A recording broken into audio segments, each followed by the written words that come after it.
Who's ready to adult? Nobody. We know.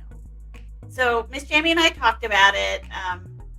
This is another one of the 101 series. I have quite a few things that I've taught my kids about how technology works that you've heard me talk about in other episodes. And she said she didn't really need to be here for this one because I already made her go through all of this before we started our channel together. But she thought everybody should know how all of this stuff works. So we're going to be talking that through today, and I'll be presenting information to you. Now, this is going to be very much like a slideshow, simply because if you remember from the embarrassing work stories video, I never trust the live demo. So I've just taken screenshots of things, and because I'm using my own personal social media accounts to show you some of the things that I'm going to be showing you today, which is behind the scenes, how your data is used to manipulate your behavior. So if you're familiar with how it works, you can't necessarily protect yourself from it, but at least you're aware of how it works. And if you start to feel anxious or depressed or sad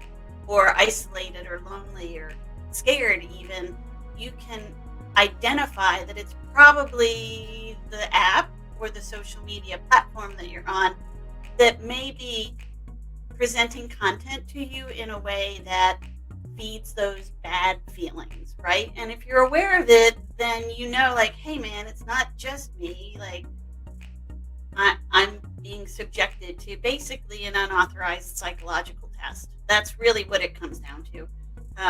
And for those of you that think that I'm being a little bit strict about this, when we get into it, I will explain in a whole lot more detail why I'm not exactly on the wacky sauce with this particular topic, because it's something I know extremely well. So get ready, because we are about to talk about social media 101.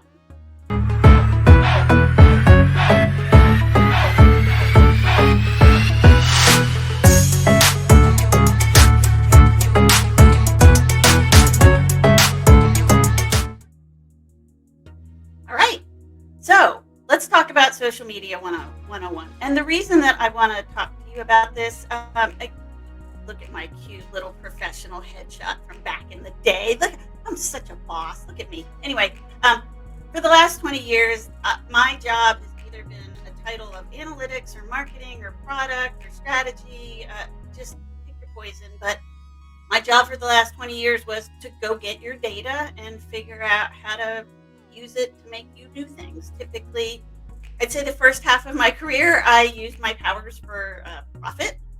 So it wasn't exactly a lofty thing for me, but if you've ever considered a career, analytics is extremely profitable, and there is a lack of resources out there that know it, and it's in huge demand. So if you guys are interested in the topic, I'm happy to do a video on a career in analytics as well, but I've been paid to go get your data and make you do things. So the last 9-10 years of my career, I've tried to use my powers for good. So let's talk about Meta. I'm going to cover Facebook and Instagram together. For those of you who aren't familiar or don't know this, I don't know why you wouldn't, but if you don't, Facebook bought Instagram quite a while ago. They were doing it to further refine their facial recognition algorithm.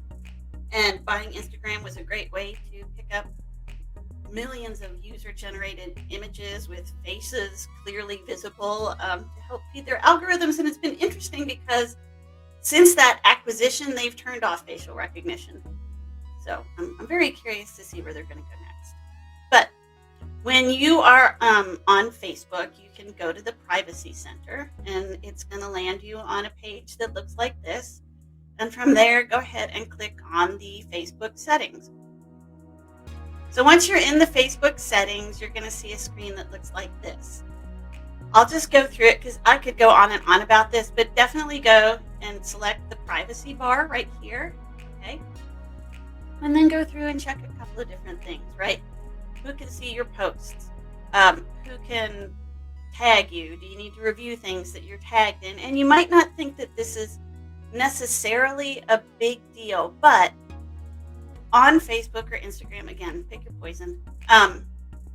On those platforms, if somebody tags you and they're forwarding you like a funny meme or a funny video that they saw and they're tagging you on it, that platform is probably now sending your information because you were tagged to whatever the advertiser is that maybe is secretly sponsoring that meme or that video, and your friend doesn't even know how these things work behind the scenes, and you're going to see it. So you'll want to review this. You can see my settings here. You're more than welcome to copy them. I try to keep it pretty locked down. I did recently change one thing here. So I did change friends down here. I used to keep the ability for people to look me up via email or phone number to friends only. I changed that to only me because I suspect this is the functionality that advertisers are using to upload phone lists or upload email lists and target me for certain marketing campaigns. Because that's what I would do. I would upload a list of my customers and I would start showing them ads on Facebook if that was the strategic direction that was required to do the thing. So just keep that in mind. And then how you get message requests. Again, you can just go ahead and lock this down as much as possible. I'll just, again, leave this up here. So like I said before, I changed these two from friends to only me as a result of putting together this presentation for you. Now, like I mentioned earlier, facial recognition is really interesting. They turned it off, but it was at a point, and this is a long time ago, guys. This is before they acquired Instagram. I want to say 5 years ago, you could open the Facebook app and press take a photo and then sort of pan the room and it would pop up people's names if it recognized their face, and it was a huge privacy issue. So it's not surprising to me that they disabled it. I'm just curious to see, is it going to pop up over on Instagram? What are the future plans for this? Is this somehow tied to Meta? I don't know. From a profile and tagging perspective, again, you've just got some best practices that I've set here. Again, just to protect your data and your privacy.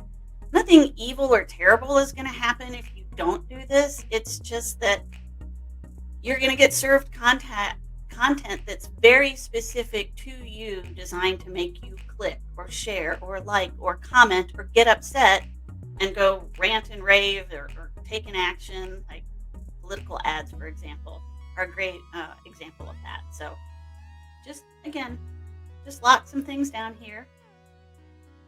From a public post, you can, if you have a public profile, you can choose to let people follow you. I think this was Facebook's response to verified accounts they have on Twitter or on YouTube, whatever, so that you can interact with celebrities or personalities. I've seen realtors use this. I've seen lots of other small business owners pizza places, dry cleaners, for example. I've seen some small business owners be pretty successful with this, and I'm not talking about their business page. It's let's say Susie from Susie's Muffin Shop. It's her personal page, but she doesn't care, and she always conducts herself professionally, and that she'll let people follow her so that, maybe when they come in to get their cupcakes, they can say, oh, I saw that your daughter graduated from kindergarten. You must be so excited, whatever. So that's fine. I don't use it, as you can see. I don't have any public settings. I'm pretty locked down. So if you want to be like me, these are my settings. And then from a location perspective, I would strongly encourage you to turn this off. And the reason that I encourage you to turn this off is because on your mobile device, whether or not you're using the Facebook app, whether or not it's open in the background or you've closed it, it doesn't matter. It's capturing your location settings, whether or not the app is in use. And I don't think Facebook needs to know where I am personally. So I turn it off, and I would recommend that you do that too. The next section we're going to go to is your ad preferences. So I got here from scrolling on down. If you just keep going down on this left nav, you're going to see ads. So you're going to click on that. And go ahead and look at ad preferences first, and you're going to see advertisers, ad topics, and ad settings. Now, I watch a lot of stupid videos, and I click on a lot of stupid articles like 15 roles these actors regret, or dog makes funny noise. Make sure to turn on sound, right? And I had no idea, other than macaron, because my daughter really likes macaron, so I buy her stuff from time to time. But the rest of these, I had no idea that I had interacted or seen any of their content. And it's simply because these are people that are posting those memes and posting those videos, and it's not overtly showing as an advertisement for their products, but if you interact with it, they get access to your data. So this is a pretty common technique. You can click on see more here just to see like what other content have you been shown. Advertisers whose ads you've clicked. And again, most of these I don't recognize. I'm an Alligator, Your Daily Fun Break, Global Balcony, Garden and Gun Magazine, Fuzzy Times, A Little Laughter Every Day. Like, I have no idea what I clicked on. I have no idea what I viewed. It was probably, again, either a stupid video or a stupid meme or a junk article just to, entertain myself for a while. But you're looking at somebody who keeps her profile and her data points pretty locked down. And even I don't know why I have some of these here, right? But if you do see somebody like maybe I hate CBS News and I think they're evil and awful, I'm going to click hide ads and then they would go away. But I don't really care, so I'm just leaving them. I think this one's pretty funny too because for those of you who do know me, these are pretty good ad topics for me. Alcohol, parenting, pets, social issues, elections, or politics. These are probably 4 key things that I'm extremely likely to interact with. So if an advertiser selected parenting pets as 2 social interests, I guarantee you that I would see that ad. And then this last one is really important. So I would strongly encourage you to check this out. This is under ad settings, and you're going to want to go through each of these 4 things right down here in pretty decent detail. So any ads that are shown off of Facebook, for example, based on your Facebook activity, you guys might not know about. If you ever use Facebook to sign into a website, guess who has all your data now that would normally only have Facebook data on it is the advertiser whose website you clicked on. So, yeah.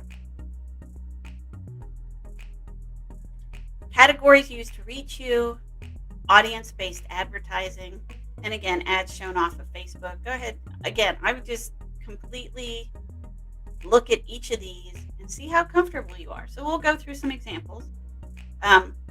Data about your activity from partners. You can see that I've got this setting turned off. I just don't think I need to cross-pollinate my data if there's not a good reason to do so. Categories used to reach you. As you can see, all of my profile information is turned off, and I don't even have it filled in for my friends and family because I only know people on Facebook that I know in real life. And it's a pretty small friends list that I have because I wouldn't hang out with you in real life. I'm not your Facebook friend. It's basically what it comes down to. So it's pretty small. And I don't fill it out because if you're my Facebook friend, you know where I work, you know what I do, you know where I went to school, and you know whether or not I'm in a relationship. So Facebook doesn't need to know. Interest categories are pretty interesting, and you can click down and see all of them. They might be brands that you like, media franchises you like, so like the Marvel Universe has shown up on my list from time to time. If you ever see something that you know is absolutely not in line with your interests, and I can't for the life of me think of something like that, but if you see something that's like, oh, no, I'm not interested in that, please. I guess maybe the International Celery Association, right? I hate celery. I think it's the worst thing that has been created in the world ever. It's Satan's floss as far as I'm concerned, and I hate it. So if celery showed up as an interest category, I would remove it. I don't like celery, and I'm not interested in it, so get rid of it. And then again, you can look at the various interest categories and remove or keep the ones that you think are most appropriate to you. Or you could just ignore it. It doesn't really matter, but it's going to give you context for why you see some of the content that you see in your newsfeed. And then in terms of audience-based advertising, if you're curious to see if these advertisers found you because they uploaded a list of email information or your phone numbers to specifically target you, they've got your data some other way and they want to reach you on Facebook, you can see who they are. You can see when they looked at it. I picked Merkle Incorporated because I know people that work there. That's an analytics firm. And you can see, again, how did they reach you on Facebook, and you can see they uploaded a list. And then I always turn off ads off of Facebook. Again, it just goes back to I don't cross-pollinate my data if there's not a good reason to. Now, if you go over to Instagram, right, if you remember that initial meta screen, we clicked on the Facebook settings. If you go back to that main screen and you click on the Instagram settings, you can see it's a little thinner. And by thinner, I mean there's not too many bells and whistles. And I suspect that that's because Facebook, after acquiring Instagram's like it's pretty much good, and they haven't really gone in here and monkeyed around with it too much. But if there's a strategic reason why they're going to go out and mine a whole bunch more of your data and sell a whole bunch more of your data under the Meta umbrella, it would show up here. So there's just some basic private settings that you can set. Yeah. There's really nothing in here that I see as a major red flag. It's really, at this point, a matter of personal preference, and you can request a download of any data that Instagram captures for you. I didn't, but I might do that after this video just to see what I can see. And again, this is all personal preference. There's a whole lot less to manipulate you with over here. I suspect that any of the ads that you're shown over here on Instagram are 100% coming from whatever data that they've collected on you from Facebook. I would bet $1, and I don't think I'd lose that $1. And you can check to see if there's any apps or websites that are accessing your information. Okay, and that's the end of the meta section. TikTok. Okay, I'm not anti-technology. I'm not anti-social media. I have no personal feelings about TikTok one way or the other as a platform. As an analyst and as a mom, I have huge issues with TikTok, and I'm going to tell you why. And honestly, what I would recommend that you do, if you think I'm just full of hot air, which is fine, that's your opinion, and that's cool, is kind of replicate some of the steps I'm going to show you. So TikTok is public, right? Just like any of the social medias, but I don't need to have an account to view any of this content, right? It's out there for the world to enjoy, if you will. Same with like Twitter. It's sort of a Twitter model. You don't necessarily have to have an account to see things, which is fine. But if you're curious to see what is your privacy policy, what are the terms of use for this particular platform, and you click on help, you don't see any of that. And they have different footers for different pages on their website, which I find to be very weird. On this particular page, if I scroll down, I can see terms of use and privacy policy down here in the legal section. So I'm going to go ahead and click on those and just look at the data. So from a privacy policy perspective, this is where we land. The page is kind of hard to navigate because there's 4 different privacy policies depending on where you live geographically in the world, right? So it looks like it repeats several times. Don't worry about it too much, but here's what I want to kind of pull out. Is what information do they collect? Basically everything, okay? When you install an app on your phone, you very rarely ever read the terms of use or privacy policy. You just set up your account and you're off to the races, and that's fine. But it just gets me all choked up.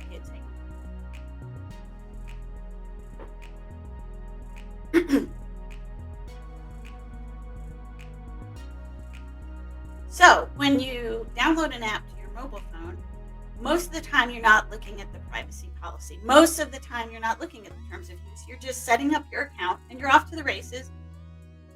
And for most of the apps that most people use, that's fine.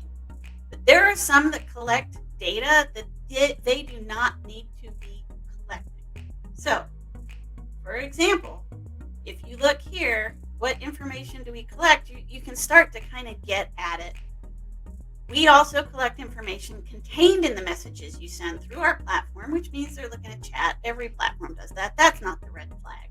But if you grant us access information from your phone book on your mobile device, so that is an expansive statement that typically includes not just phone calls, but anything you do with a person's phone number in your phone book, which includes your text messages outside of TikTok.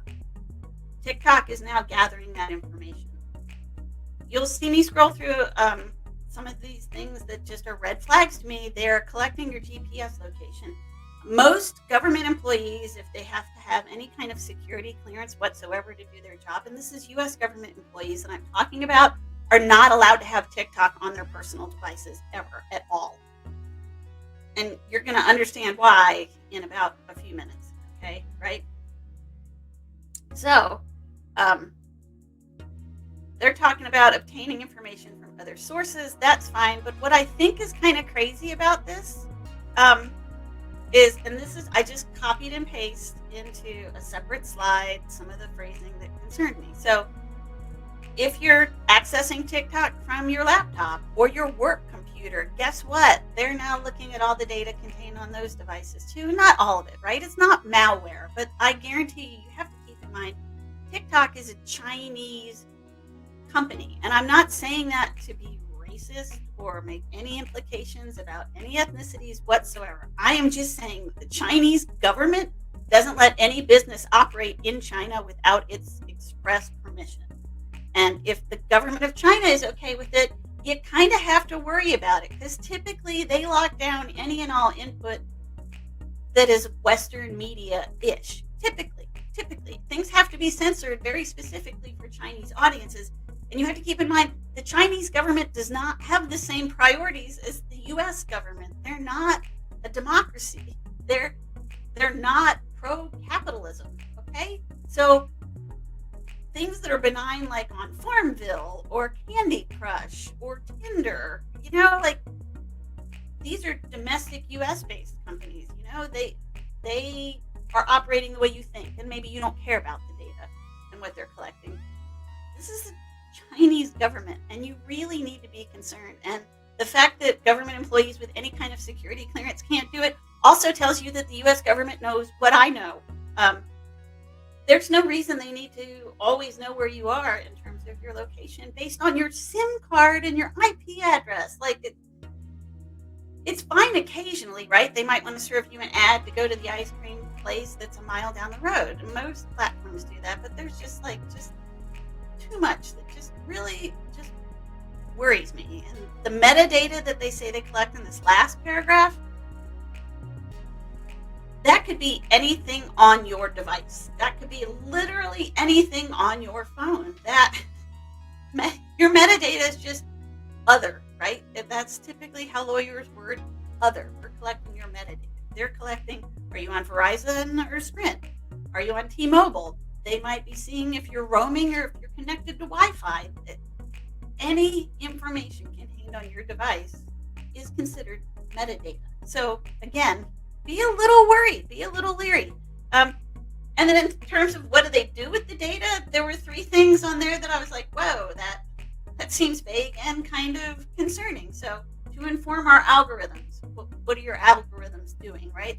That's not explained. To combine all the information we collect or receive about you for any of the foregoing purposes. So anything they said they were going to do with your data above, they're going to do it. But for any other purposes, disclosed to you at the time we collect your information. So how are they going to disclose it? You'll see on the privacy policy, if it changes, if they're collecting new data, they may or may not inform you. And again, that's standard language. You're going to find that on any of the other platforms. I think it's interesting that they specifically called out all of the major app stores and platforms, that you're specifically acknowledging that Apple is not responsible for anything that TikTok collects. You'll see it with Android. There were a couple other ones, but I don't see that anywhere else. That's also a red flag to me. So again, just be cautious. Read things. There are parts of the platform and their collection of data and their widespread charter to collect more however they want to that you should be concerned about.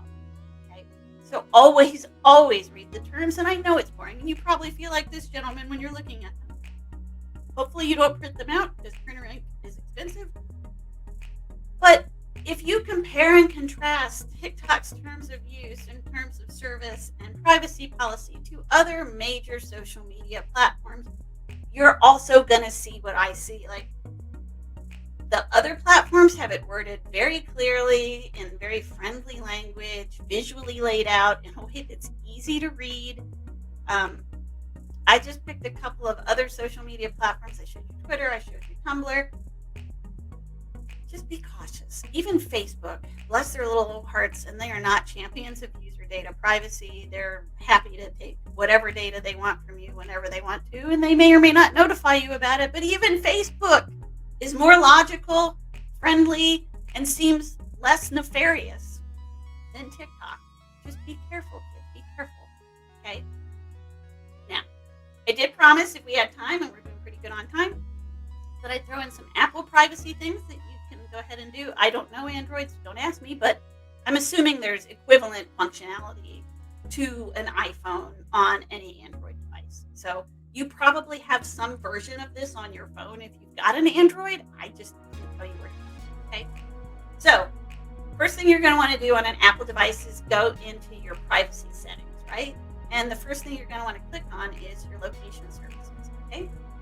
And you want to see who is using your location and when. And try to lock down each of the apps. If they don't need your location, turn it off. Like, why would all recipes need to know where I am? It makes sense for AMC theaters because I might be near one of their theaters. It makes sense for American. I'm traveling. They need to reach me wherever I happen to be. But there's some other things there that they just, like, why would my calendar need to know where I am? Maybe to adjust time zones. There could be a reason for that. But again, just lock it down if it doesn't make sense to you. And when you go to use the app, if suddenly something doesn't work because you changed the setting, then you'll know what the impact was and you can always switch it back. Definitely, definitely, definitely lock down this tracking, okay? And that was from the one right under location services. So see here, tracking. It's the one right under location services. Tracking. Turn it off, guys. Turn it off. Just turn it off. If you want to know, I know the January 6th commission is still going, but there were people who participated in the riot and the violence at the Capitol building on that fateful day that didn't use any social media, and yet the feds knew that they were there. And they hadn't told any friends or family that they were going there, and they didn't know how the feds knew they were there.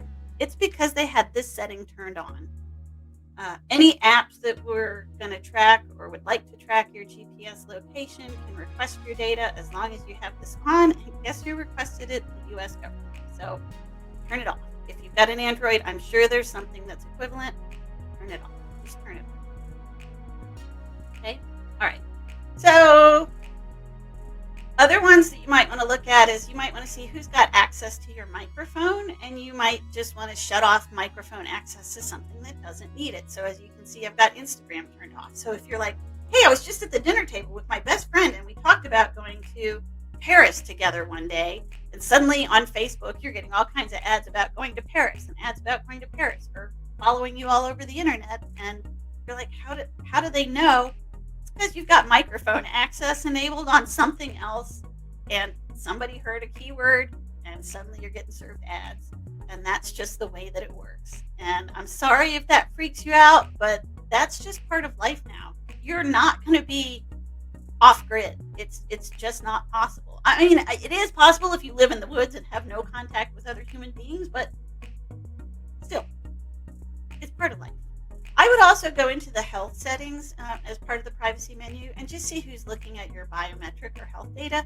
And the reason that I say that, I haven't seen any instances or heard any instances of where the health data was used for evil purposes, right? But I do see this being a next big frontier for apps and advertisers to want your health data, because it is protected health information and it's typically not available to them. So Theoretically, somebody could develop an app for a completely different purpose, but as part of the terms of use, they get access to your health data. So just check it. That would not surprise me if that happens. Just check it. And then you can also see what Apple tells advertisers about you, right? So I've turned off personalized ads. As you can see, you can have it on or off. That's up to you.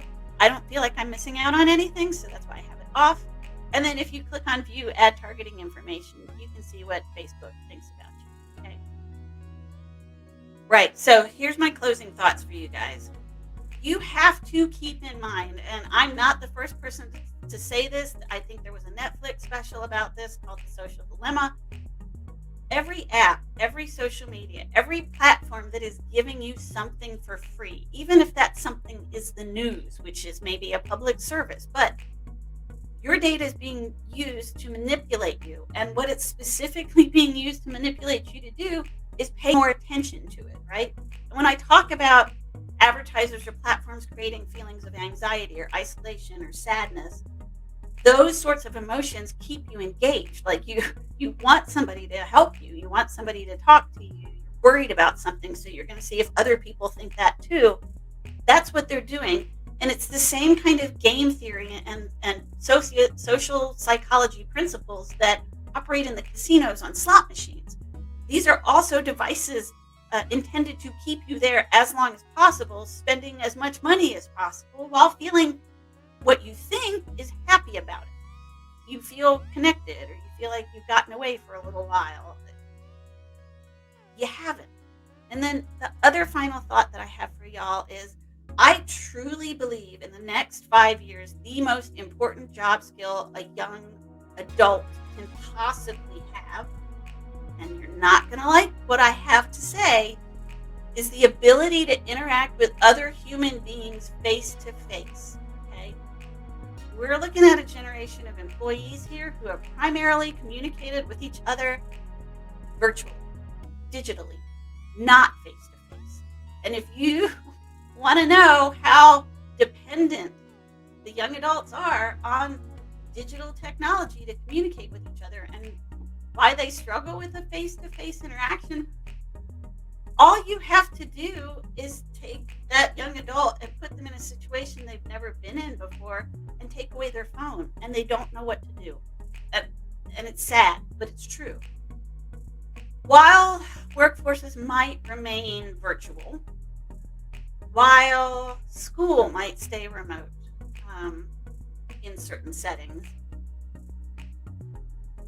I still think the ability to talk to other people face to face is going to be the most critical skill that's going to set you apart from other applicants. And so in another one-on-one video coming up, even though I really don't want to because I know I look ridiculous when I do it, I'm going to give you some one-on-one tips and tricks on how to deal with other people and interact with other people in a social situation when you're an introvert or you're a young adult that doesn't have a whole lot of experience actually hanging out with people in real life in situations that are unplanned. I will help you with that, but I think that's going to be a big skill. And I think unless you protect yourself from social media and try to limit your use of it, or texting or Snapchat, again, whatever, you might be doing yourself a disservice from a career perspective. Almost every career, anywhere, in any field, at any level, requires the skill to be comfortable talking to and hanging out with other human beings live and in person. So that being said, it's never going to feel the same interacting with people in real life as it does when you're doing it on your device. It's just not. It's always going to be different. So it's a skill that needs to be learned, and it's not just learned by making kids leave the house and join a team or go to school or go to church or go to temple or whatever. I don't care, but just shoving them out into the real world doesn't do it. It's actually something that needs to be coached and taught. So, and that's my opinion. Feel free to fight me in the parking lot at 3. I'm just saying. Okay. All right, kids. Well, I hope that this has been helpful. I know it's a little bit like watching a webinar, and it kind of is, and I'm sorry, but I hope I gave you or taught you something today that'll at least make you more aware of how you're being targeted and manipulated, or make you aware of how much of your personal information is being collected and shared to allow you to make decisions about whether or not you're comfortable with that. So I hope this helps. It's what I told my kids. It's what I've told everybody that's ever worked for me, literally ever. Just protect yourself. Just be aware. Just understand how it works and be critical. Really think about, do I need this? Do I want this? Is this an acceptable trade-off for me? Most times you're going to find the answer is no. So take care. I'll see you later with Miss Jamie, not doing something boring. Your Internet Mama loves you.